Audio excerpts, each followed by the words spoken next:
English? Yeah. Yes, must be in English. Have to be in English. Tem que ser. É país dos temas. We are very proud to have here Professor Ana Vaz Minheiro and colleague, our veteran friend and master, José Maneiras, and to have an opportunity to learn a little bit more about his life and work, and through the presentation of Professor Ana. This I wanted to mention before I presented Professor Ana Vaz Minheiro, that this is a dialogue that Macau and Lisbon have been keeping through both of us and the respective institutes since 2006.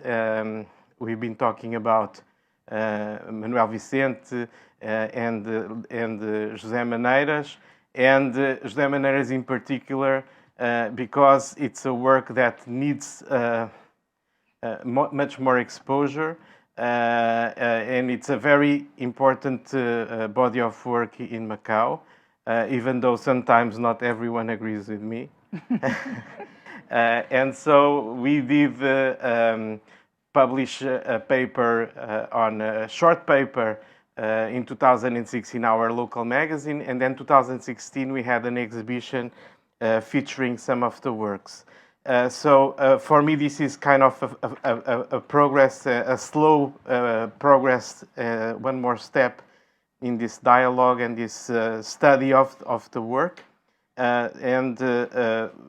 It's very meaningful that Professor Ana, who is a very distinguished researcher in architecture history, and especially on 20th century architecture, has the time to, apart from Angola, Brazil, Mozambique, and Portugal, to dedicate a little bit herself in her study on Macau. So she's an associate professor at the Faculty of Architecture at the University of Lisbon and integrated researcher at Dinamia of ISCTE.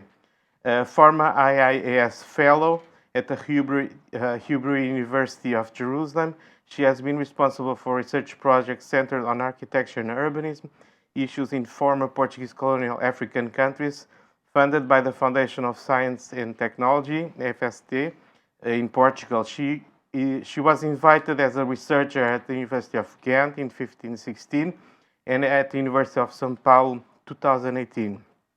She is former chair of Cost and Action on Housing project, and has carried out research into the residential projects of architects who work in Macau during the Portuguese time. Recently awarded an ERC Advanced Grant to 24-28, which is an important European funding for research. And she writes as critic for the Portuguese newspaper Público and was deputy editor of Jornal de Arquitetos, where she wrote about José Maneiras for the first time. So the floor is yours. Thank you very much.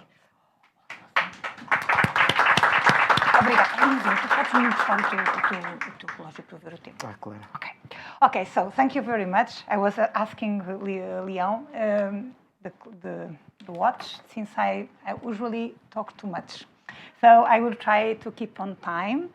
So I prepared this presentation, but first of all, I would like, usually I'm very, very informal, so I have to thank Leon for the very, very nice words, and he's always very nice with me, and it's an honor to be here in Macau. He knows that. I really enjoy coming here. So I would like to start thanking the opportunity to be here today and to return to Macau 9 years after the last time. So it was a long time for this Docomomo Macau event, and I would like to thank especially to Leon, Sérgio Spencer, and Tiago Rebocho, who invite me. And especially to invite me to talk about the architect José Celestino Maneiras, someone whose work I have admired since I first visited the city. It's very difficult, as you realize, to talk about this Macanense architect to an audience that know him so well, and he's here today, so he will judge me in the end. But I will do my best to do justice to a professional who has dedicated entire professional life to the Macanense territory from the period of Portuguese rule to after the handover to the People's Republic of China. And I will start with the first image, which is the first image that I took from one of his works.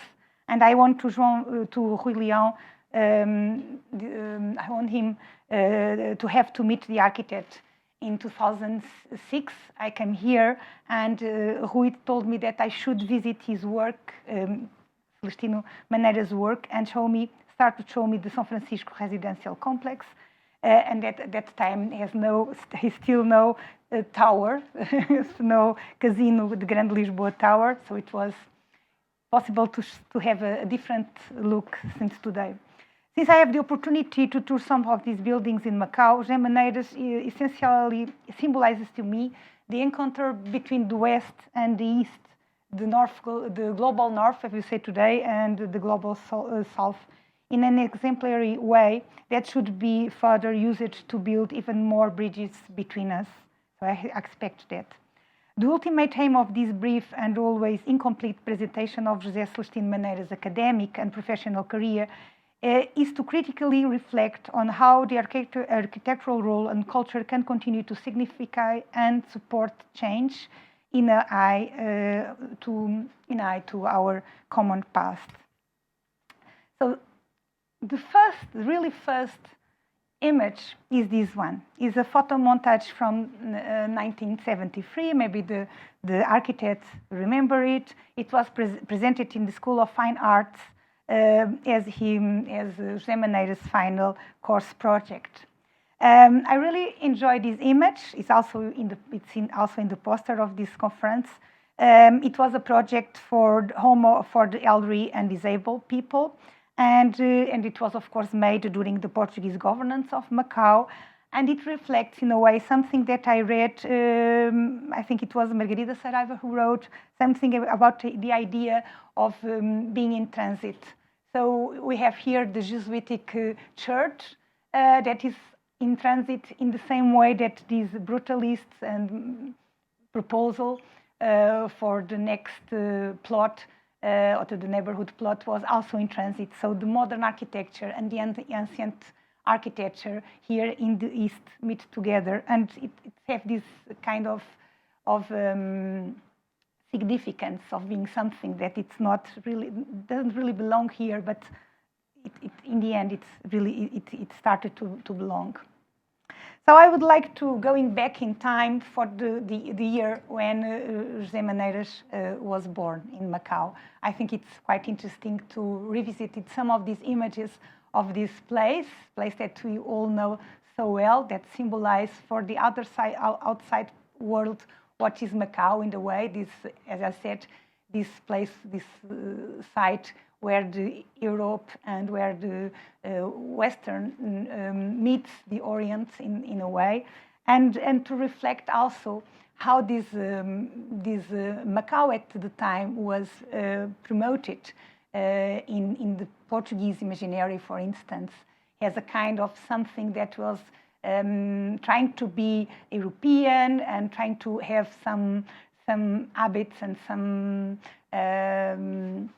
behaviors European, but at the same time it was more Oriental and have all this spirit of something that was very hybrid, or more than hybrid, something that was very composed. So it was two cultures that that bring together.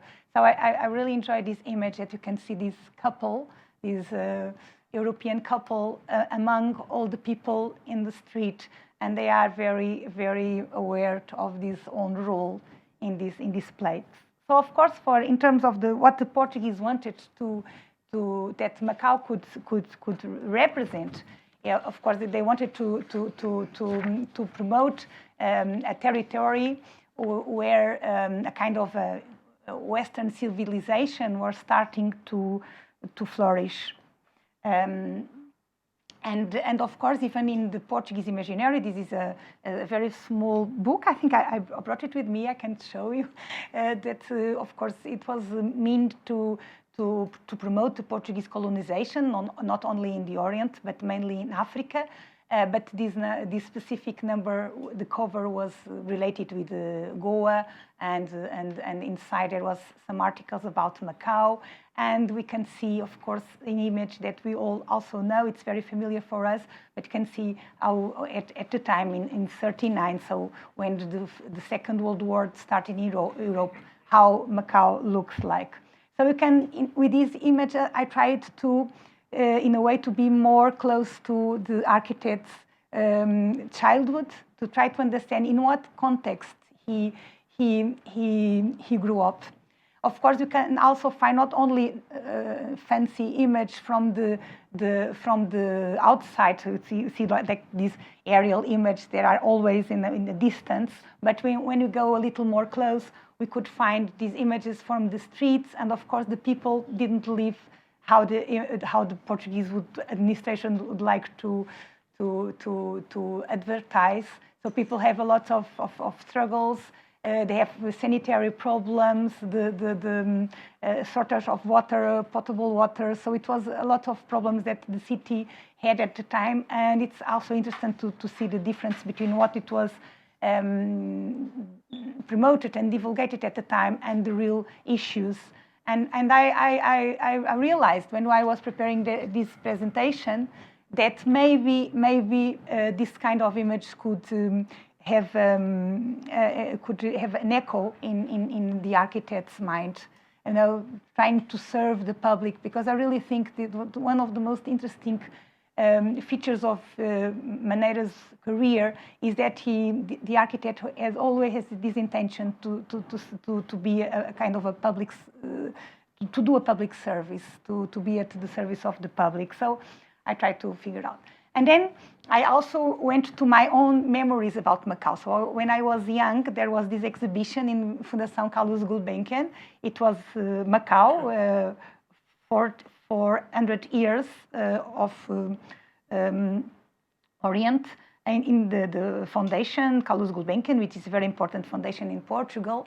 And it was a huge exhibition. And so they tried to characterize the Macaenses, the Macanese people, and it's quite interesting how they did it. So for instance, of course, they highlighted this idea of being a mixed and a foster of a Portuguese culture with local adaptations. So, and on the other end, of course, they identify the Malay, the Polynesian, and the Chinese, along with the Portuguese, as the roots of the Macaense people. And they also said, well, that they were an elite, so they lived in nice places, in nice houses, with this interior, the domestical environment, full of things from the Orient and from the West. And so I could, try to imagine an idea how this was. And of course, also, this is an image of the city at the time. So it's also interesting how to see in the 79, so after the revolution in Portugal, how the Portuguese see and understand, how they really did understand how was happening in Macau. But going back a little more in the past, of course, as you all know, José Maneiras went to Portugal for 9 years in 1953, and of course, in this period, Portugal was after the Second World War. Portugal was isolated in terms of international political context, since the other European nations were already decolonizing their former colonial territories. Portugal was still trying to maintain an empire. They were alone, at least not exactly alone, but at least in terms of public opinion. And of course, they promote a lot this kind of literature, this kind of books that talk about the Portuguese language, which was very, very important to connect. And I remember, I thought it could also interesting to brought this book, Terras onde se fala português. I think it's you can understand the title. It was a period of a strong Portuguese nationalism. And of course, the map, you can show the map, because this was between Brazil and Portugal, since the book was edited and published in Brazil from a woman writer, what is also interesting, Maria Archer. And so she describes us also how is Macau in 45. The book was released in 45, and so I would say this is a famous city, a luxurious, urbanized city. So all these words and the streets and the avenues are allied, well paved with asphalt or cement, perfectly signposted. So if you read the descriptions, it's like, you are in a, and she writes more. She writes it's like an European city. It's like the most important cities in Portugal or in Brazil. So she compares.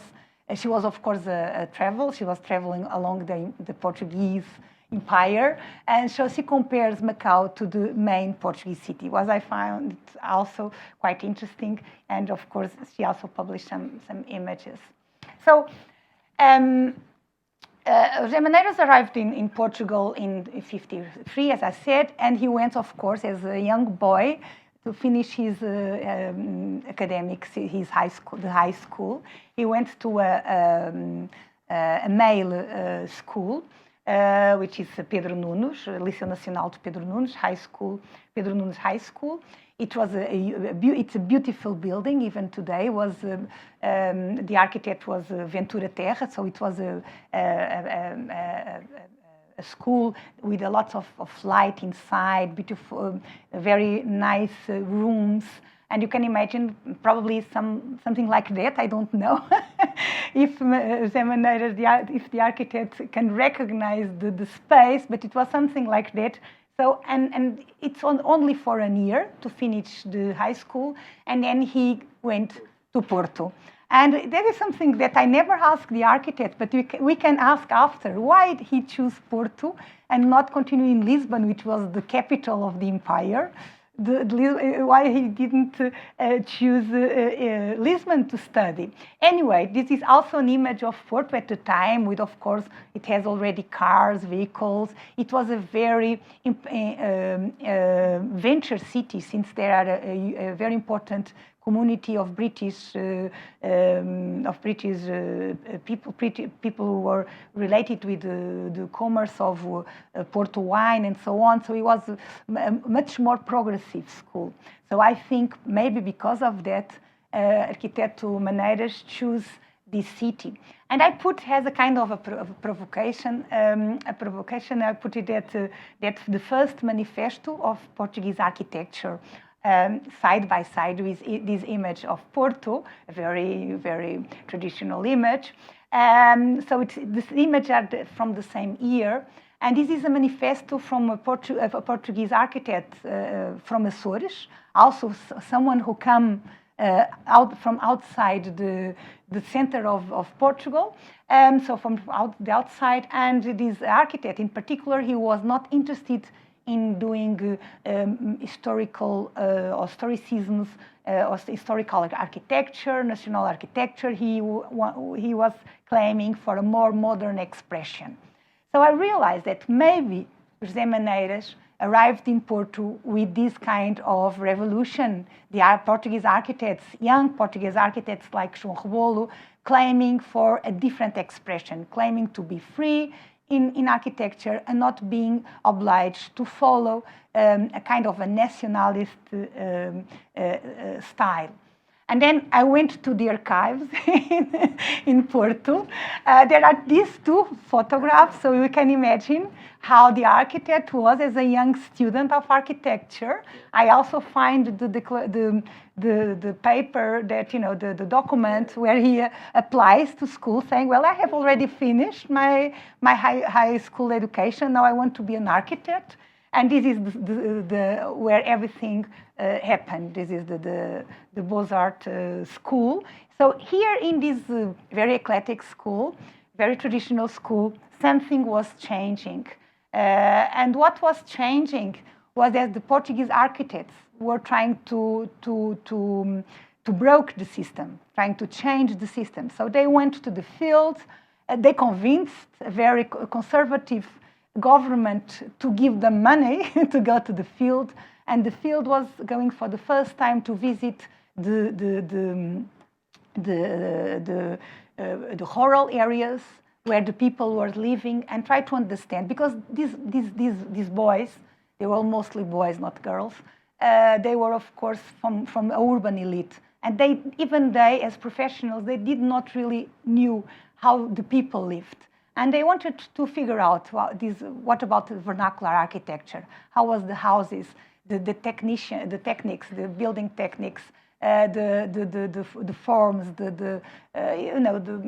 how was this vernacular architecture done? And so here it's a very beautiful image. I think it's Fernando Tavra. He was the leader of this team. He was very young at the time. He was also one of the most important professors at school. So Maneiras, of course, he met him.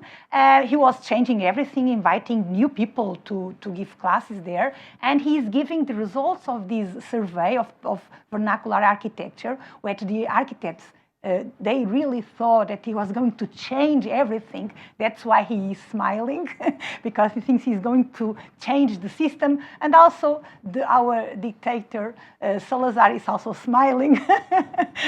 He would be the leader for more 10 years, so he will have one more decade in front of him.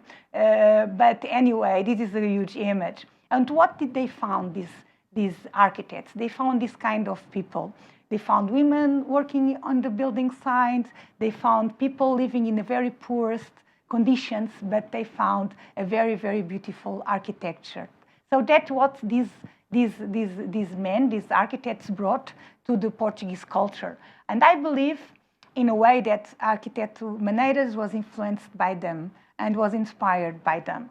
So here you can see the survey published for the first time in '61, 1 year before José Maneiras returned to Macau, and at the same time a cover of one of the Portuguese magazines of the time called Arquitetura, which is a work of Cisa that most of us know, Casa de Chá, which is one of his first very major works. And of course we can see already the difference what was changing, the traditional and vernacular materials, the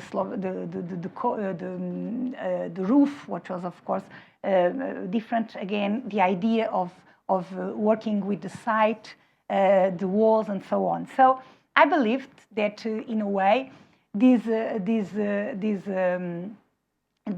architecture that probably Maneiras watched and visited. And what he contact, because we know that the training years are very, very important for the architects. We are architects. We know that's how the training years are so important for us. And here also, when he returned with a group of architects, young architects, as Maneiras was at the time. Manuel Vicente, that I put here an image of the former orphanage of Ellen Liang. Now it's a kinder school, I believe.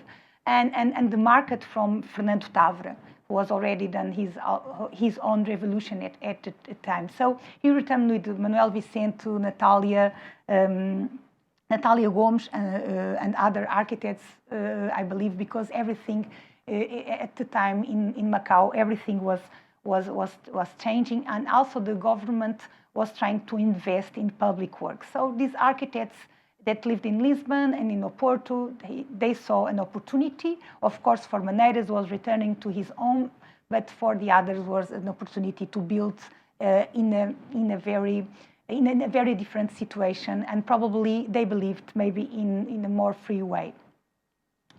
But I prefer to try something different and to find other possibilities.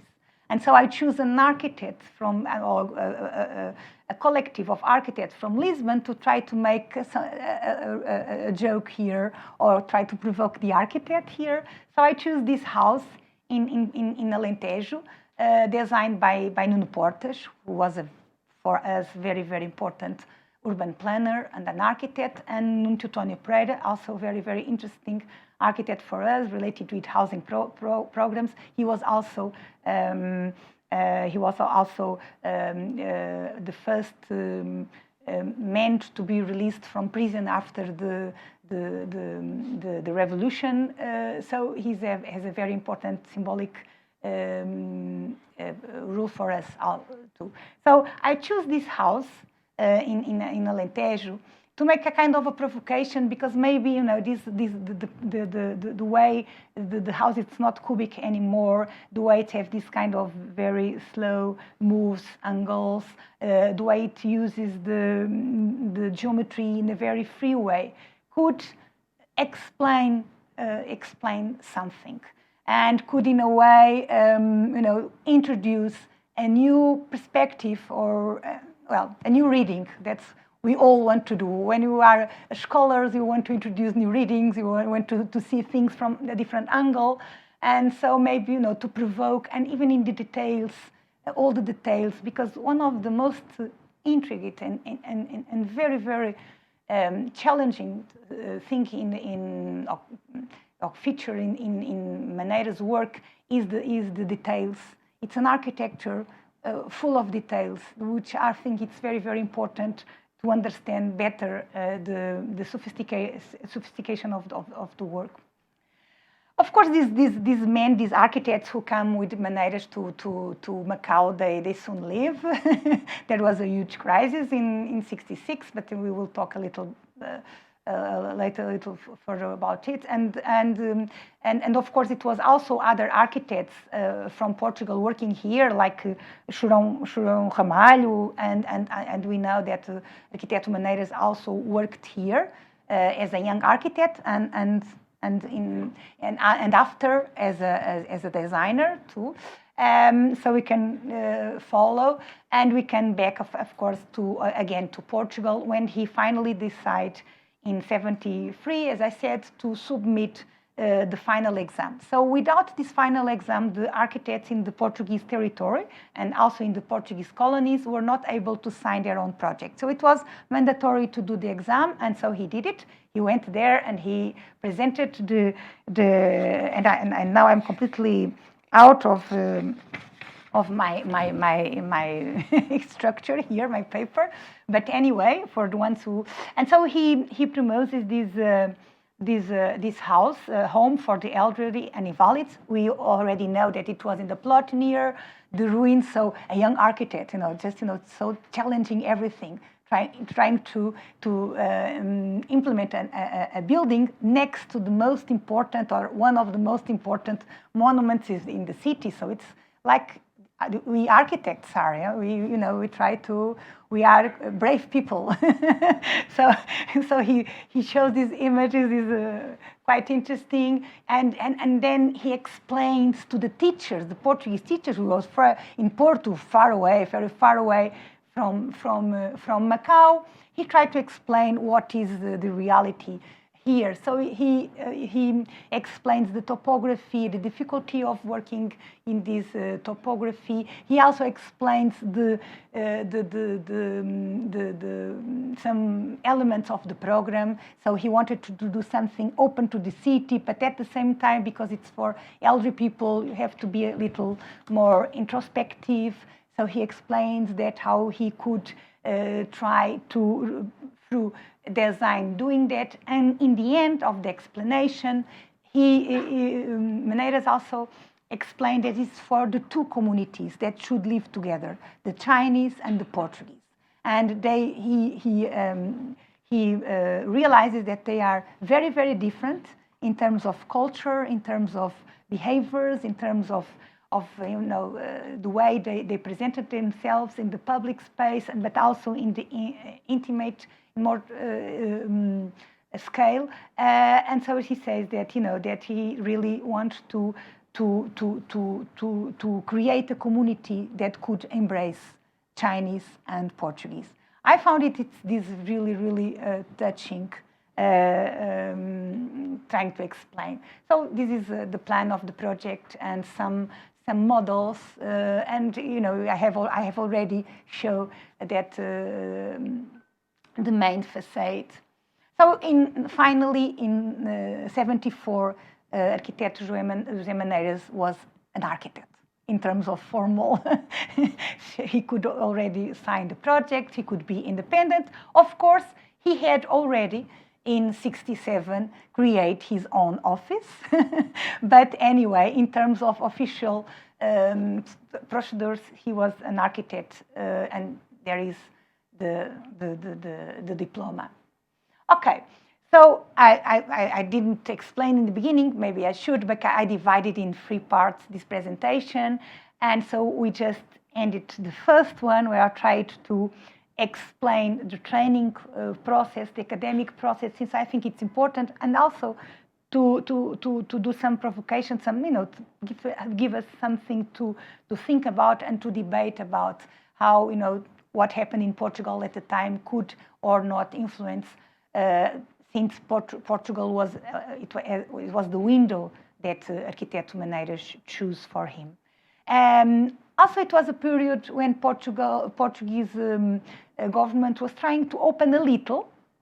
He was very isolated, as I said, since he was still an empire. It was a dictatorship and a colonial power, so 2 things that could not be in Europe, huge scenes to be in Europe at the time. But at the same time, the Portuguese government opened a little. For instance, it authorized the organization of the 3rd meeting of the UIA, which is the União of Internacional de Arquitetos in Lisbon. So it was important because a lot of different architects came from different parts of the world. So there was something new at the time in the Portuguese context. And so here we start a little talking about the recognition of this career. For the Portuguese, for a long time, José Celestino Maneiras was something, it was a Macanense secret. We did not realize the importance of his work. But of course, in 2006, when Manuel Vicente was vice president of the Ordem dos Arquitetos, Portuguese Association of Architects, Manuel Vicente said we have to make justice to the work of José Maneiras, and we have to make him part of our community in Portugal. So the Portuguese Association asked José Maneiras if he would like to be an honorary member of our organization. He said yes, along with other architects who work in former Portuguese colonized territories, important architects.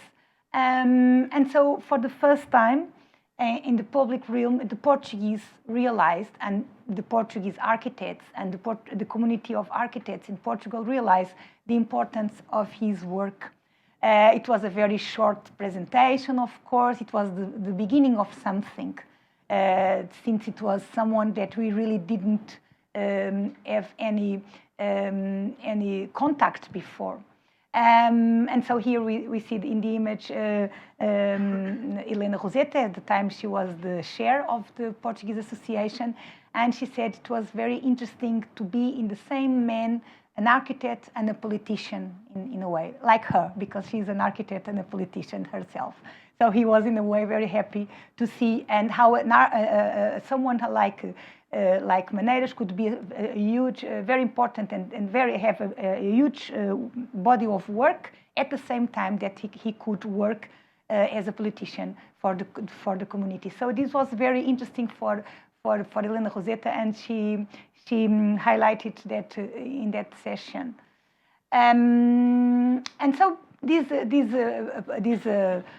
late, very late and unfair in terms of time recognition of José Maneiras in Portugal. It could be before, since as we all know, one of his first works were published in international media. So there was already an attention in his work. It's quite interesting at the time. I had something here. Let me see if what they highlighted here. In the 60s, so they were talking about this the San Francisco housing complex, and they describe it, of course, and they said it was also added. So he said it is written here. Maybe it's better for me to read it. These acknowledgements started in the 60s in the international publications. In the face of the difficulties in changing the housing investment scene in Macau, which conditioned several aspects such as the number of floors, it was faced in the article that Maneira's project was a 5-story building comprising 4 almost cubical volumes on a terrace with successive setbacks. It also added that this layout provided a good and balanced volumetric position in the triangular site, because it was a triangular site, as you all know, one of the difficulties identified by the journalist, and allowed every flat to have 4 walls facing the exterior, which is very important in tropical climates, as we all know. The presence of a common language was also noted. It was to be seen in the Mediterranean, it's quite interesting, in the Mediterranean character of Portuguese architecture. So the journalists identify here something from the Mediterranean, and also the building were planned to provide a good solar exposure in winter and efficient protection in summer. I think this article is very well written because it really identifies the most preoccupations, the most topics that the Maneira's architecture had or has. Also later, also another project, Home from the Blind, was also highlighted in a local, in South China Morning Post in the 70s. So it was, in a way, Maneira's work was already starting to be talk about it. So it's important to realize that this international recognition, it was really important to understand. And more recently, even in international context, this is a PhD thesis defended by our colleague Inês Rodrigues Lima. He was the defendant in Barcelona, and it's about housing. And one of the case studies is exactly this this first work. So even today, and I think probably mostly today, the work of José Maneiras has been really being studied again, and young researchers show a lot of interest in understanding a little more the context. So returning to the political context to understand a little more what happened and why these architects, this first group, go away and left Maneiras alone in a sense here. When we interview him, not me, but Hugo Coelho, a former student of mine from Lisbon, who lived here for a long time now here in Macau, he interviewed José Maneiras in 2011. And it was a very, very beautiful interview, very naive in a way, because Hugo was arriving to the city, and also José Maneiras didn't want to talk about his work. He was interested, the architect was interested in talking about other things that he thought was more important than his body of work.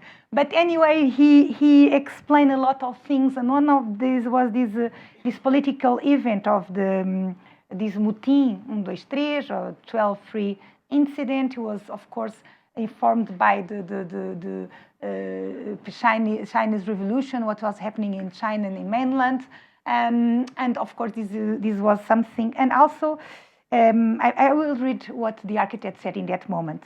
So it was 3rd of December in Chinese 12/3. Hence the name, so that's why the name. It was a revolution that the Chinese made here in Macau. It happened during the Cultural Revolution in China, and when the Portuguese government was on the ropes here, because they didn't know how they were going to control it. There was a lot of disturbance. A lot of people left. I put up with it. Then it calmed down, but a big period of crisis followed. A lack of confidence in Macau. Nobody came here. Nothing was done. No one built. Nobody invested. Anyway, that's how it is here. There are periods of great rush, and then they disappear. And some guys who take advantage of these times and come and go. I had to cross the deserts, and I've always managed to stay here. So I find it quite beautiful, this statement of Maneiras. And of course, after this, we have the Portuguese Revolution, who, arrived here 2 days after, in 27. Also, José Maneiras told Hugo that, that the revolution arrived here only two days after. And of course, it changed everything because the Portuguese government also changed. The dictatorship ended, it opened a new democratic period. The colonies disappeared, so that also bring a lot of people to Macau from that colonies. And of course, the new facilities were needed, like the touristic one. And this was, I believe, one of the most beautiful projects that was never built from Maneiras. But Maneiras had a lot of beautiful projects built, so it should not be said. At the same time, of course, as I said, the touristic attractions, and I also brought that poster from a bullfight, something very Portuguese. Not today. Today, the young people are against, so it's not popular anymore. But anyway, I find quite interesting that the Portuguese touristic agency here in Macau promote this kind of events in a moment where gambling was, of course, rising, and the territory was changing because of the gambling, the importance of the gambling business, and how it was changing all the fabric and also the kind of investment that was done. And of course, this also is the time where José Maneiras dedicated himself to several and different positions in the governance of Macau. The most important, of course, it was when he was president of the Leal Senado, the former Leal Senado, but he was consul, he had a lot of different positions. And meanwhile, he also was part of the group who found the Macken's Architects Association, and he was his first president. So he was always enrolled in being enrolled in promoting the class of the architects, and also at the same time being in position to change things. And I think this is really important to highlight also. And of course, for us, it's also very familiar images. In 1987, the started agreements to the handover with Cavaco Silva as the president in Portugal, and Deng Xiaoping in China. And then, of course, in the next decade, before the changing the millennium, Macau became part again of the Popular Republic of China. No, People's Republic of China, sorry. And so once more, Maneiras had already left his political positions. He was very disappointed with the government of Rocha Vieira, and Vasco Rocha Vieira, so he was already left. But anyway, of course, this starting a new opportunity for everybody and a new, I believe, a new period of work. It was not so easy, so these years was also difficult. Once more, I will read part of the interview that Maneiras gave to Hugo Coelho. There was a time when I was asked to be a mayor or a council's president. I was in charge of the technical tasks. I was responsible, for instance, for sanitary infrastructures and urban devices. I was out of the profession for a few years. So this is a kind of a personal sacrifice in a way. This is my interpretation.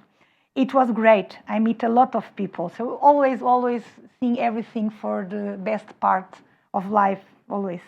We were close to 1998. There was a crisis again, and there wasn't much work. We were surviving, but there wasn't much to do. So but it always, it was explaining how it was and problems. So in 2011, finally, we were able to try a first approach to write kind of a very brief biography of the architect, try to understand a little more. So I did it with the help of Hugo Coelho, who was the person who was here and make the interviews, also with the help of Rui Leão and Carlota Bruni, who sent me a lot of information at the time. I visited again for the second time in 2011 Macau, and so we tried to make something that you could explain a little more the work of Maneiras. It was difficult because he was not always collaborating with us, but anyways, we were able to try to identify, and I think this is not going to work because I think this is the PDF version, but that in the PowerPoint should be a little, well, could read it better, but we could try to identify 10 major works. So the São Francisco complex, 4 houses, the houses in the Estrada do Visconde de São Francisco, so the Von Ronck, São Paulo, Home for the Blind, building na Avenida Sidónio Pais, Lueng Pong, which I believe it's where we are today, so it's lucky for us to be in Maneiras building today. Commercial building, Hong Kong Bank, sport complex swimming pool, Diaspora Monument, and the requalification of the square, the Tapsweg. So the idea was here, to give more or less, I believe, 40 years of works, trying to understand. So of course we started. It should come there in the map, the place. I don't know if you can see it. Maybe it's not there, but it should be there. So we started. Of course, with the first work of San Francisco. We have already talked about it. Then it was for us very surprising how still this work still surviving when Macau becoming so dense with these big towers and so compact, and still we could still read the buildings, the Maneiras buildings in the city, and of course some of them have very challenging geometries. Very, very urban geometries, very interesting. For instance, how the architect designed the squares, the stairs, and how the stairs, it's this plan, this surface, facing the people when we approach the ruins of São Paulo Cathedral. So it was quite interesting to look a little more subtle. I'm so sorry that we cannot see in the map the different.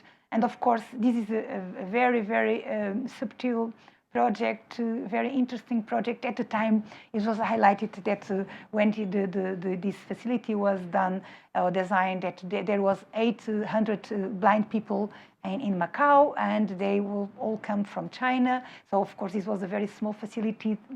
But anyway, it was quite interesting to have this kind of very precise designed for specific communities of people, and of course this kind of these very urban towers in a model that we know since Mies van der Rohe, since not Mies van der Rohe, but since New York towers with these first floors facing the streets, and then the tower up. And then the building where we are today, under construction, and more recent image. The bank. I remember the bank because the architect explained the glass curtain facade. It was something. It was something that the client wanted because he saw in Hong Kong, and so he wanted. And Maneiras tried to resist because it was not suitable for the climate. But anyway, the client thought that it would be a good image for his company, for the bank. So it's quite interesting how also architect Maneiras was someone who could talk with the client, because the architecture, we have to negotiate every day, and you know it better than me, but you have to negotiate every day with the clients. And so it was very interesting. He said, well, I didn't agree, but anyway, it's there and it's functioning. It's, even if it changed the functions today, I have other, but it's there. And then, of course, very specific public buildings. Now it's difficult to reach and the diaspora monument, which Rui Leão was explaining me that it is always changing place, because they have to change the layout of the urban space, and then they are changing the space, but it's even better and better and better when it's rebuilt. So it's quite interesting. And once more, the idea of cruising this image is very, very bad. It was me who took it, but anyway, it's very bad, and I found a better one. But anyway, I put it here, this, because it was the way I look at when I visit at that period. But we can see the design, the drawing there, and I don't know why. Maybe because Carlota and Rui didn't inform us well. We forgot, or we missed, these three. Very, very important, and I believe one of them, it's a kind of a masterpiece, in my opinion, the Largo Santo Agostinho. I'm glad I put it chronological way here, then I can see it. I don't know how we missed these three works, but of course, if we rewrite again this article, we would have to change it a lot, and for sure we will have to introduce these beautiful buildings. So then, of course, Macau and Documon Macau did his own celebration of José Maneiras. I was not here. Rui, or I don't know if it was Rui or Sergio, sent me these images, or Tiago sent me these images from that time. It's impossible to see, but you can see the architect there explaining his work, how beautiful this is. It's so beautiful to have the architect explaining something that he did, and probably explaining how the curve was done, and that plan, facing the people, as I said, facing the public, not to compete with the ruins. It would be too much. Now, it's not the young architect who wanted to build something nearby, but the architect who, have some distance from the old ruins. I believe the photographer there, Antonio Milomes, whose the photographs are really, really beautiful. And I'm ending, so this is our image for the ones who didn't go there, and one who went to remember this moment. And the photographs are really beautiful, and the photographs that António Milomes took, 8 obras revisitadas. So he or the commission, the curators, choose these eight works. The photos are really reveal a lot of what I said before, and reveal in a much more sensitive and much more precise, as the artists can do, what I was trying to say. So now I'm just ending, showing these photographs and some of the old drawings, in order for us, to feel a little more the architecture, since the drawings are so intense and so beautiful, and to realize how sophisticated was all this design, and at the same time how so functional, so adequate to the climate, so adequate to the client, I believe. So we could be very happy. I could be very happy in one of these houses, because they give me a lot of opportunities to think, to experiment different things, and to use these balconies, these plans. Sometimes I can look to one side or look to the other side, and through the lens of the photographer, even today, even with all the changes, because appropriations are natural. People have to use the buildings, have to improve the buildings, have to adapt the buildings to their own dreams and expectations, and also necessities. And so we can see, and then we can back to the drawing, to the section, and you see how subtle is the way the building are implemented, and the difference of levels, very subtle, the different level of the floors, and we can imagine living there and what is happening there. And also Antonio Milomes show us this, this very sensitive, this very beautiful and at the same time plastic design. How the architect cross the different plans, how he give meaning to all the moments of the building, but it's not too much. It's enough. It's you can face it in a more distant way, more monumental, more distant, and then when we approach the building, we can see all these details who make all the difference when we go inside the building and start using it. So it's not too much. It's the precise measure to do it, and it's really quite beautiful. I have to use these words.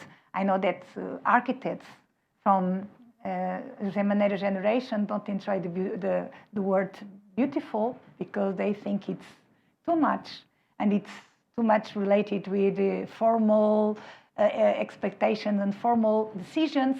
But I think looking to these images and looking to the buildings today, that they are really very well designed and very, very beautiful. And the scale, it's exactly the proportion, and we can imagine the moment when the architect was deciding, how can I emphasize this building element? How can I emphasize this architectural element? So the window is an architectural element. The pillar is a building construction element. So how can I equilibrate, balance this decision? So I'm just ending. So and also you look at the building itself, and then you look to the floor, to the plan floor, and you see how to make the crossing the streets, and how his approach, the point, that crucial point when everything happens, and usually the corner buildings usually are exercise about urbanity, and this is a beautiful exercise about urbanity. So it's really, really nice, interesting. Once more, the São Paulo's building, the one who has this very, very difficult geometry, and then how open the old relation between the window and the balcony. And here I make a kind of something more visual. So you see the facade, you see the look, the eye of the photographer, and black and white, of course, not to see the daily life, the profane architecture. But then he really, of course, he photographed in colors and then worked in black and white. And the color, it's much more interesting because our people there and our life happening, and architecture, it's only in, I believe that for the architect Maneiras, life, it's the most important thing happening in the building. So I believe we should see these buildings in colors and in different angles, and to come back again to the first look when I show when I show the ruins and the first project. Okay, and also, and I have to put it, this beautiful drawing explain exactly the relation, the modern architecture and the old architecture, all the same. Today, the journalist from the television was asking me what was the difference. Well, as an architect, I would say none. There are no difference, because we, as an architect, we always respond to what is obvious. We respond to the time, we respond to the people, we respond with the construction materials that we have, with the different functions and different expectations, but there are no difference between the ancient and the modern or the contemporary architecture. And see the site, look, you can imagine how it would be with the building. And the site, it's other topic that I found it quite interesting in Maneiras architecture here, trying to understand in these other projects at Escape Us in the JA publication when we first published Maneiras' work, Belcourt. And here we see, all the calculations that the architects do in order, to keep the views, to understand what is going to happen in different floors, in different levels. And then, of course, a sequence of the old photographs showing the site without and with the work already, to understand exactly how subtle was introducing that element there. And of course, the building is there, again, the same elements, the same language that we saw in the first project. This is an earlier project, of course, from '68, the year I was born. That's why I also have the same age as me, this building, so good age and different elements. So I would like to return to the last project. Again, how we can learn a lot from this plan, from these elements, from this idea of giving an individual home for everybody in a collective home. How beautiful this was. It was an idea from the '60s, and how Arquiteto Maneiras did it so well. And of course, and how we can learn again with the plastic elements. It's very, very, very, the design of the projects, the design of the buildings is very, very calculated. Everything is very calculated. And of course, we understand the relation between the inside and outside, but then the composition, it's very balanced always. Beautiful tower. It's painted today. It's different from here. And I end with this image from another artist, another photographer, Nuno Cera. It was published by Tiago Saldanha Quadros and Margarida Saraiva in a very beautiful book. It's in English, but this is the Portuguese version. It's more beautiful, and because there's also these photographs, Macau Diálogos sobre Arquitetura e Cidade, with a set of interviews, and we see it's maybe a very interesting photograph that represents Macau today and the work today, and we see the São Francisco, the set, and then the Casino do Grande Lisboa, the new building, the new tower, and we can see how the city is different layers of the city, and they can't work together, they can live together, they can tolerate together, they can negotiate together. It's, we don't have to give up of the old buildings, but we don't have to condemn the new ones. There are always hope, as Arquiteto José Maneiras teaches us. So, final image from the interview he gave to Rui Leão. I would like to say, just to close this presentation, I had lots of notes, and my intention was to read it, because probably it's more interesting what I wrote than what I was saying. But I just want to say that it was a huge honor to be here, and I really want to thank you, the Documum Macau, for this challenge to revisit again the work of José Maneiras, because it was really for me, it was really important to return again to this, because I realized well, being so humbled as an architect is, which is, of course, I can understand it, why he's so humbled, but at the same time, having a building so emblematic buildings, so important buildings, and buildings have a lot of meanings for so many different people. I think that it was really a pleasure to come back to and to revisit again this work. So I hope I was more or less fair enough. I hope I have done some justice. Of course, it's impossible to do justice, because the works, the buildings, we have to visit, we have to live there, we have to experiment everything, the space, the materials, we have to touch, because we are architects, you need to touch everything. But I hope I could contribute a little for us to celebrate the work of the architect. And I believe it's really an important contributions to architecture, what you have done during your life. So thank you very much, Arquiteto José Maneiras, for everything you did.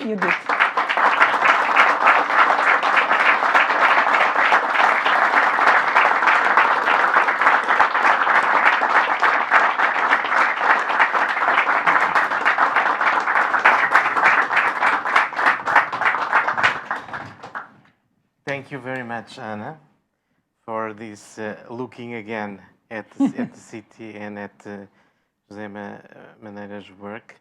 I have to say that it for us is important, being here in Macau, to have this opportunity to listen and to look at our city, and especially to look at the past, because it's a place where it's difficult to relate with the past, because the future is always eating us up. And I wanted to just to have a very short homage to in this moment to José Maneiras, because really it's quite important, I think, for all of us architects in Macau to have you as a role model, because you are not only you are a man from the land, but you have performed this understanding of being an architect and bringing this Portuguese culture in such a humble but elegant way. So I think it's really important for us growing up to have this reference, and it's in the sense of the importance of the identity of the city in the design of the city. And I don't know if you will if you want to say something, but since you are here, if you want to comment something. Yes, I think it will be great. What I can say is, I've done everything the best way I could. Because they said that Macau 20th century, but I look behind, because my family here is for 3 centuries already in Macau, and 3 centuries we passed two centuries, 19, 20, and 21st, and past the millennium also. So we have strong roots in Macau. So my family is like here, and I start from the beginning to speak Chinese, in Macau, speak Cantonese. So for me, it's very easy to deal with to feel the Chinese city. And when I was the mayor of Macau, I had many contacts with the people of the different places, Chinese, and the Chinese associations and everything. So it was very, very, very good for me. So it's a contact to feel the city. We feel the city. The building is not a building in itself. A building is a volume and a counter volume. Inside is a space to live, to do anything, according to the plan. So this is why the way I have done, so the best I could do. And here, of course, we have a professor, and she make a very, very good description of everything, but I believe I didn't aim so much. I just only want to do the best I could do. Thank you.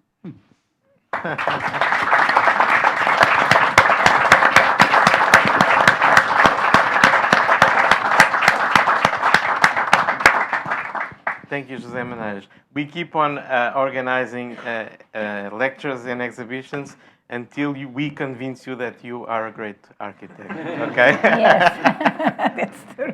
Well, I'm 80 years old now. It's quite difficult. So, if maybe we could accept questions from the floor, if anyone wants to ask something to Professor Ana Or to architects. or to Architect Maneiros. Maneiros. Or to say something. Or to add something.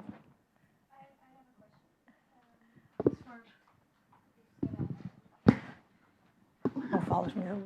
Just like when we were back in school, because Professor Ana was my history of architecture teacher, one of the best teachers I've had. But now back to the theme.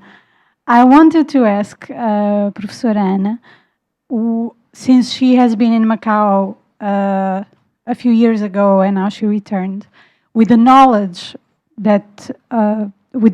of the work of architect Maneiros, what is the impact that you can see in the new developments or in the way the city developed in light of what is the inheritance and the knowledge of the architecture of architect Maneiros? How did the city take this in? How it evolved? And maybe what could be a possibility or a future?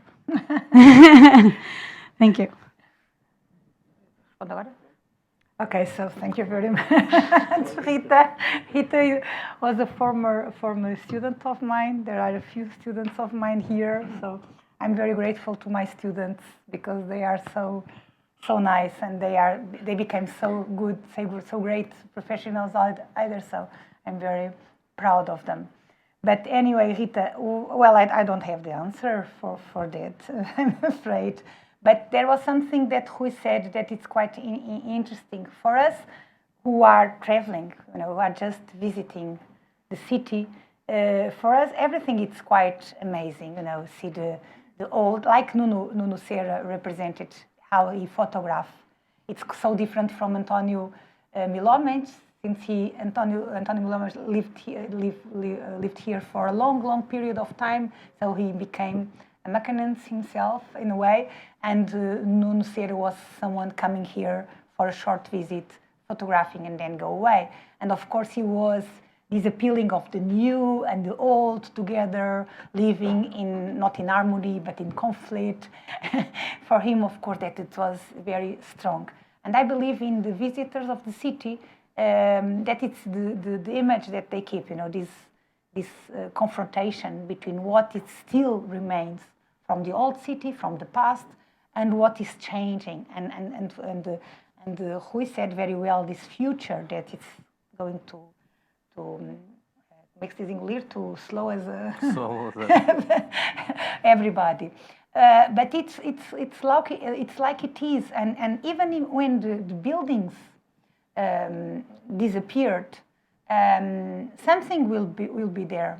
The different layers will be there. Even in the memory of people and what is going to follow up again, it will be there. So I'm much more confident now, maybe because I'm becoming older, I'm much more confident in the future now than I was when I was younger. And for me, it's not tragic anymore if the buildings disappeared, in a way that, that they accomplished their destiny. What I found here, I was for 9 years. I didn't visit the city. There was the COVID and so on. And this is a city that I really love. I really love Macau. I think it's very, very everything is very new. And what I found it interesting is because everything is very new. It's a challenge every day. And what I found it very interesting is what is changing, not inside the city itself, but in the surrounding area. Everything is being built around, and the landscape, then when I remember something that it was isolated, and kind of an empty landscape surrounding the city, and now everything it's building, it's building and very dense. So that it was the image that I have strong that caused me more impact in this visit. But I believe that in the future, these old buildings, these historical buildings, will become so important that people will claim for them to remain as a memory of something, and because they still are in use, so they still mean something to the people. So I think if they mean something, they will continue to be used. I don't know if I answered. Okay. So Rui, I think Rita's question is also very interesting to Maneiras. yes, exactly. Yeah. My experience in Macau is when I arrived in Macau in 1962, arrived back from Porto after graduation. Macau has 160,000 people population. True. Cars, I have it here. motor vehicles, only 800. Then motorcycles, trucks, and buses, and private cars, and so on, 800. So the houses were 2 stories, and they were very, very deep, in the surface. So they have trees, they have inside. So one family living in ground floor and first floor, and have a big garden, trees and so on. And at the back is another street with the same thing. So what happens is after the population increased and the houses were turned down, and then demolished. Five stories house, because no lift, just walk 5 stories. So in the frontage of one family, you have 5 families. Yes. And sometimes the city with the garden, the trees and so on, no trees, they cut everything. You go inside, you have another one without looking to the street, but you have a big, can see the sun and so on. Patios. Yeah. So this changed. Now, afterwards, more and more cars, more and more, the city has to grow inside by itself. The high stories, the house, because with elevators, with everything. This change in now Macau. The population is 700,000. Yes. 700,000 something. Million. So it's quite different. So I saw Macau going through this phase. For me, it's like seeing a movie picture. Like many places I saw here before in old Macau. I remember also this old Macau. Yeah. I remember this old Macau. I remember even that the Second World War, when the Japanese were around in Macau, Macau, Portugal was neutral, so no occupation by the Japanese. But we suffered this. But the cycles are very quick. And from the cycle is always very quick. Then from the 5 stories to the 12 stories, from the 12 stories to the 20 stories, from the Now 20 it's to the 40 stories. So, no space. no space. No ground to build. So what happened is grow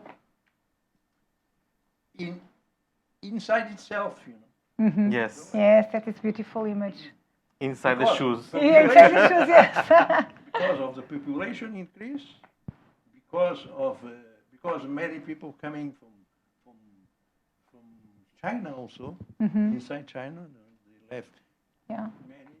Mainland. People coming from Southeast Asia, there were many revolutions and so on, and they come here, the Chinese, Chinese, overseas Chinese. Indonesia, So, Vietnam, it happened yeah.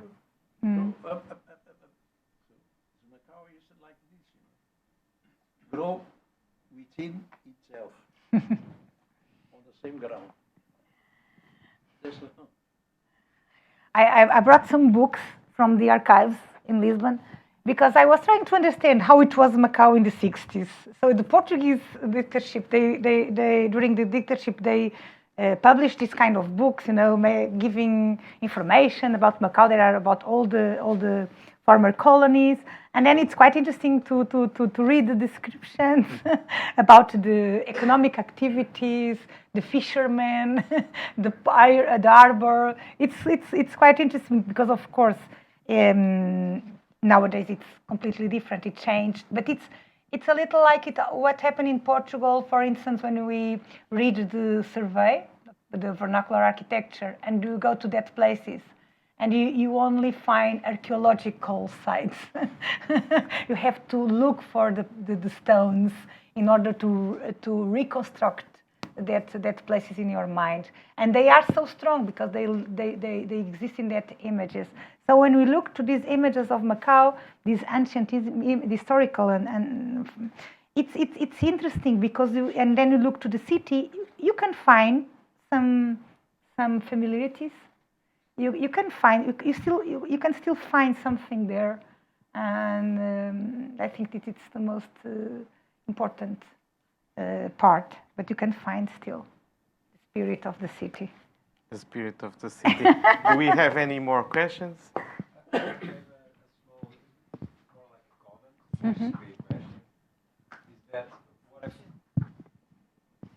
What I always found really, really interesting in the work of José Maneiras is first the way how he bring modernity into the city.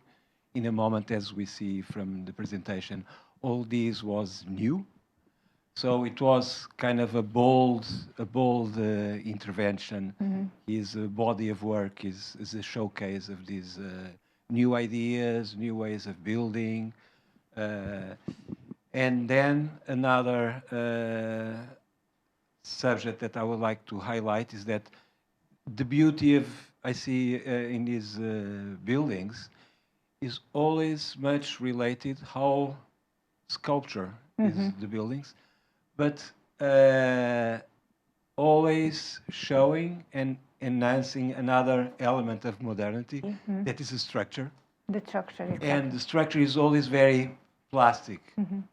And where I could end with with the question is, I'm curious to understand how in Macau at that time, architect Maneiras was able to work with engineers, I don't know how, and to produce this type of works where design, architecture, and structure are so well integrated and give these details enough that you, Professor Anna, mentioned.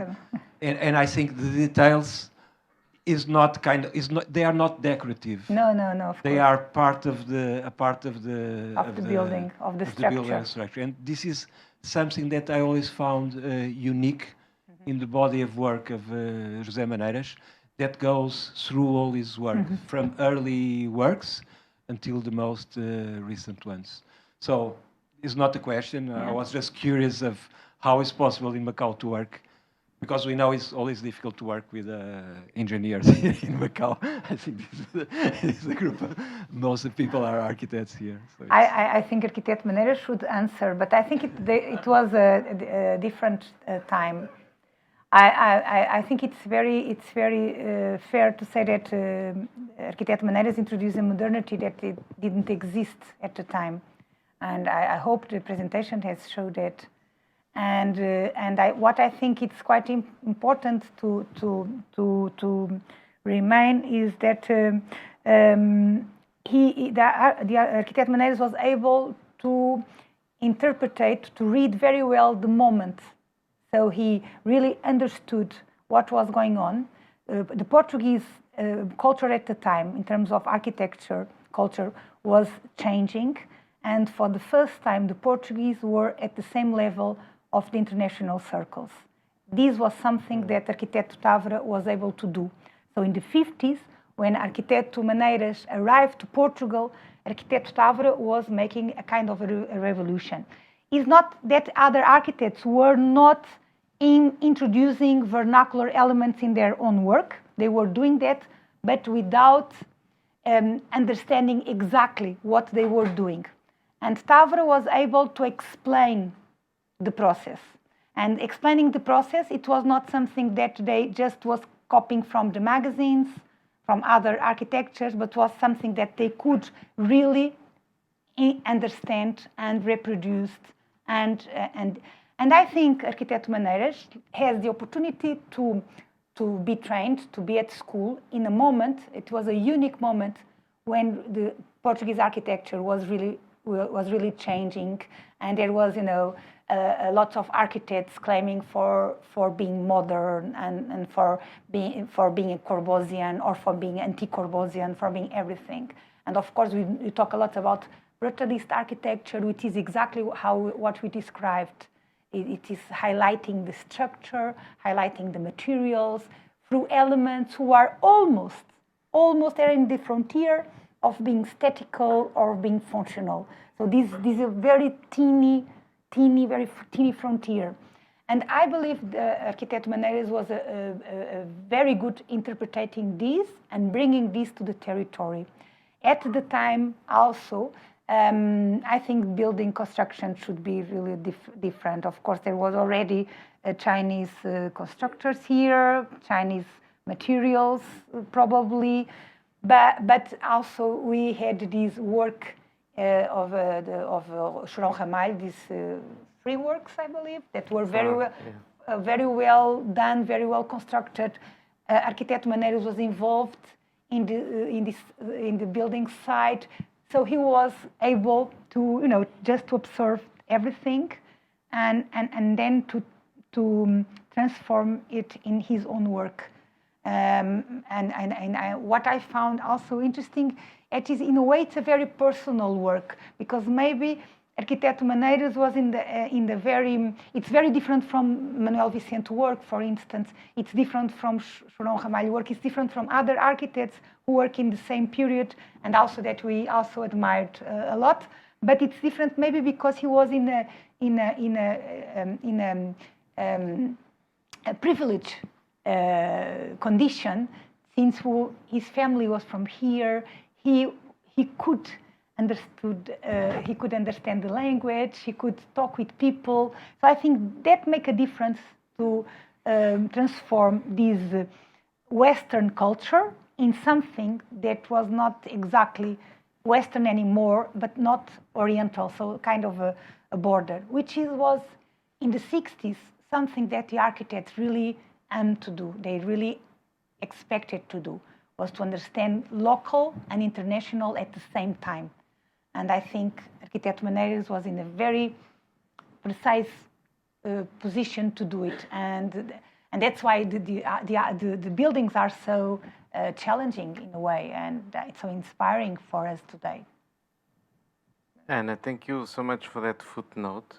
José Maneiras, this consideration that Anna just made of the difference and the step that Távora made at that time, not only doing and practicing, but having the theory to put it in words and communicate it. That is probably very influential for you as a young architect. I would like you have you comment on that, and maybe also comment on the reason why you went to Porto and you didn't stay in Lisbon. Esquecemos. Why I went to Portugal? And you didn't stay in Lisbon. Well, my father got the holidays in those times, in colonial times, after the war. Every five years, the family of the Civil servants. the Portuguese Licença graciosa. Era, licença military graciosa. and even civilians and so on, working for the government, they have for 1 year, 1 week, 1 month holiday in Portugal, not counting the traveling. Traveling is by ship. So my father couldn't get it because Second World War, he stayed 15 years without going to Portugal. So after I was in the Liceo, the second high school, the first year, I went by ship, with the family. I have 15 months in Portugal. So my father has brothers in Porto. So I went to Liceo, Liceo, the high school in Porto.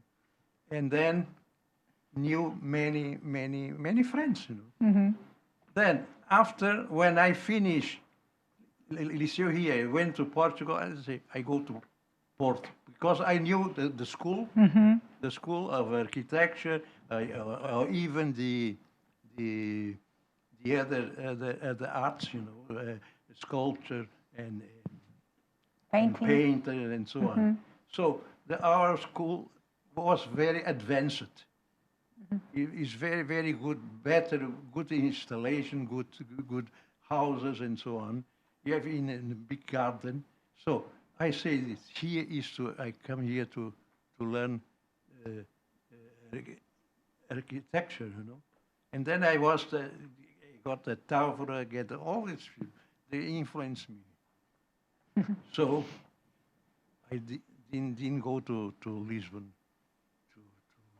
because of Lisbon, the school of architecture and so on, it was in the, what do you call it, in a biblioteca. Academia de Belas Artes. Yeah, academia. Very old building, very building. Raining inside, when very cold and so on. So And I said, no, also- Porto is better because It's more modern. architecture is changing, first.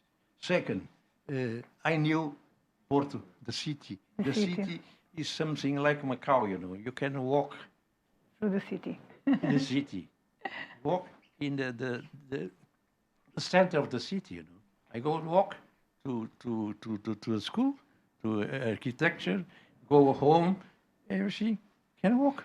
And the Pavilhão Carlos Ramos, the modernist building for architecture, was already built when you went? Yes, already built, already built. So you have another, another. They build also the auditorium, Yeah. At the behind. We have everything, I say, good, here, this is the place, because architecture was different. And was the canteen becoming was the best. modern. Yeah. So I couldn't, this is the place to be. So I have to be there to finish and so on, and came back to Macau. From Macau, I came back by plane. Oh. By plane, it took 3 days, a plane to arrive to Hong Kong, Go to Paris, they sleep one night, and then they sleep. The planes cannot, like now, 24 hours you are in Portugal, from Hong Kong, from anywhere. So it's different. I went to Portugal when I finish Liceo, high school, to go to Portugal, I buy the ship. No plane. No In plane. Macau, only the governors come from Macau by plane. The other, everybody went by ship. So I went by ship and went to Marseille. Marseille. Went to Indochina, Indochina, it was also in the hands of the French. French, Yeah, and they are fighting already. And then I went to so it was good for me because in the ship I spoke a lot of French. In the Liceo we had 5 years French, but we forget it after, we don't use it. So the boat, the ship was French. So every day French with the people French from Indochina and so on. So arrive in the ship. Also, one man coming from Manila in the same ship, The ship came from Manila to Hong Kong, so I embarked and go. Came one Spanish man, very old. He has been to the Philippines, and he couldn't speak English or anything, only speaking Spanish. And he was also in my same room, So I speak Spanish with him, So I learned Spanish. And then we went to Marseille. Marseille, I spoke French, The Spaniard, the old man, Spaniard, he cannot speak French, so I was his interpreter and so on. But there was many strikes. They don't. No planes, no trains, nothing. We have to stay in Marseille. And then in Marseille, we went to Barcelona. Barcelona has a backlog of many people to cross to go to Madrid and to go and so on. So I went with the Spanish to Madrid and stayed with Madrid, but I was very lucky because this man has a niece, had opened one, what do you call it, pension, pension. Hostel? A guest house or something. So I went there, didn't pay anything, The Spanish, he helped me. So afterwards, I took a train to Portugal, to Lisbon. So I arrived in Lisbon 15 days after my date of arrival in Lisbon. So my father and my mother was very, very, very worried. What happened? But I don't have no money for telegrams, Telegrams is very expensive. No money for telegrams. So after I wrote a letter, The letter is very, very complicated at times, You say airmail letter took 1 week to arrive in Macau. And then my father answered something I asked. He another 1 week, half a month. You have the what he needed. After I asked for money, he said, no, what do you want money for?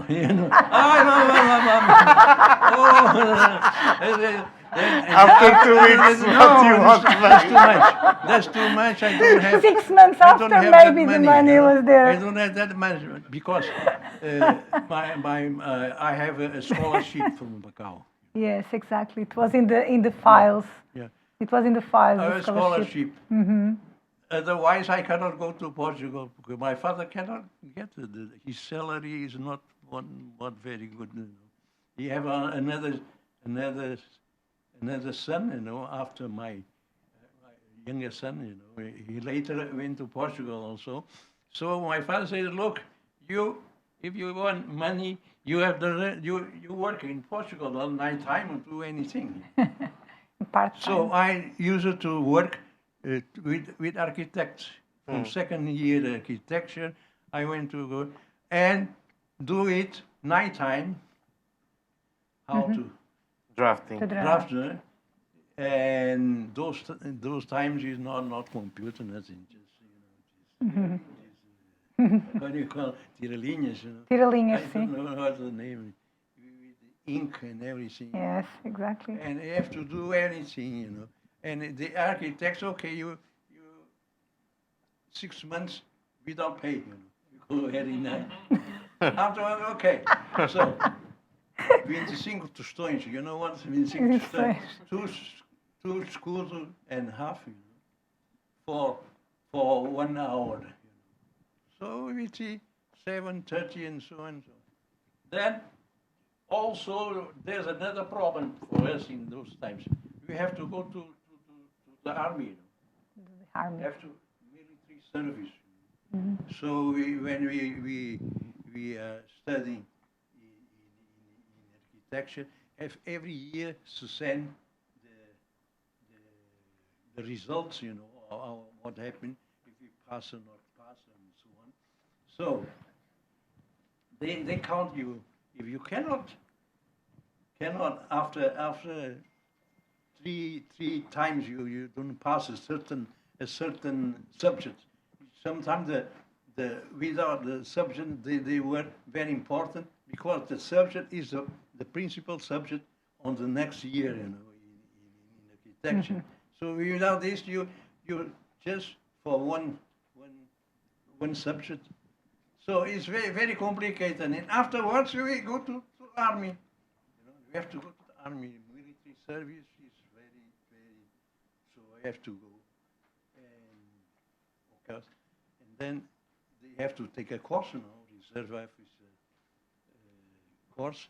You have to get good marks to go to a place, a barracks that gives you like you choose three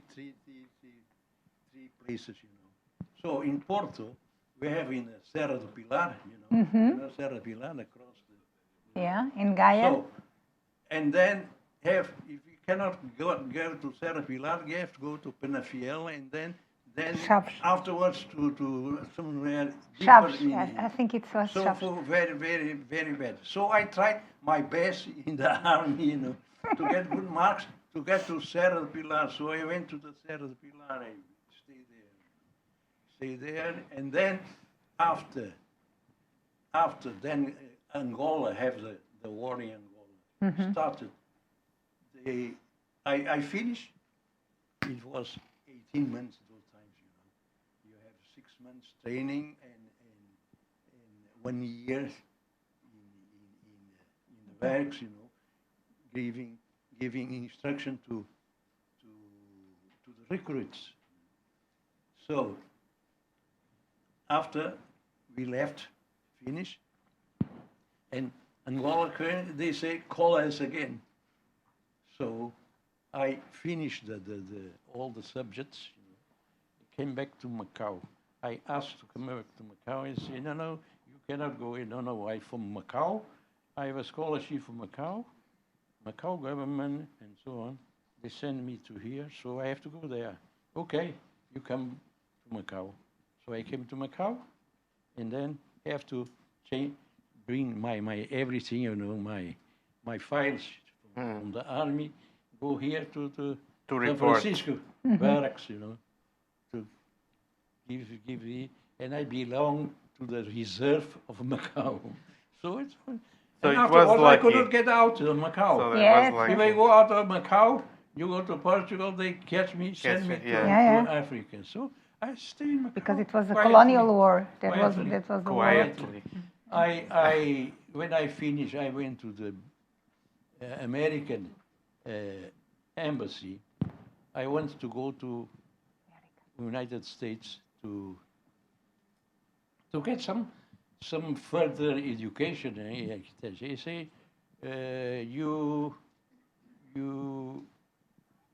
but you are free from the army. We should be taking They say, notes. if you are free from the Vamos lá tudo army, assim, they né? say not free from the army, we can send you. Ah, So I say I go to Macau.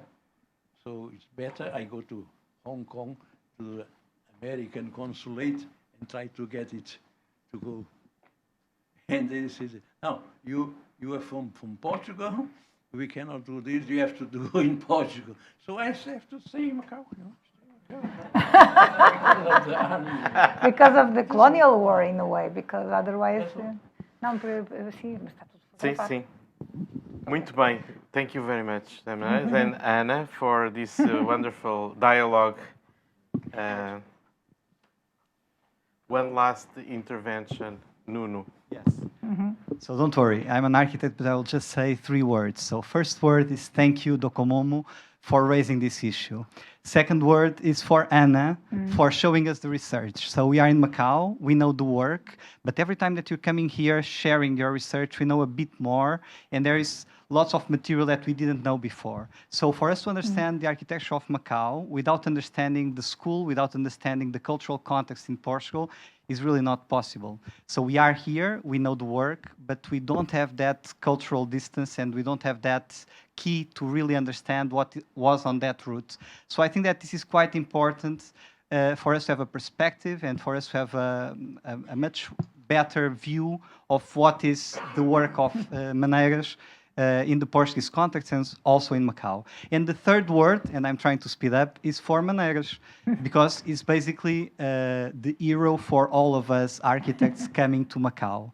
And it's an hero that is very easy to like if we know him, but is not very loud, it's very subtle. So it's quite important to pay attention to the quality of the thinking, to the quality of the drawings, to the quality of the attitudes, in order to really value someone that is not that vocal.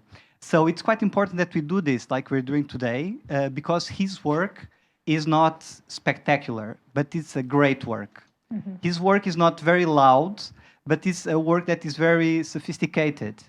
So I think that this word for José Maneiras is someone that has an ethical approach to architecture and to the context of Macau that is rare. And as a Macau citizen and as an architect and as a professor of architecture, what I can say is that we need many more people in Macau, many more architects in Macau like José Maneiras. Thank you. Obrigada, Nuno. Thank you, Nuno. Thank and you. Thank you, Fundação Rui Cunha, for hosting us always wonderfully. Thank you so much.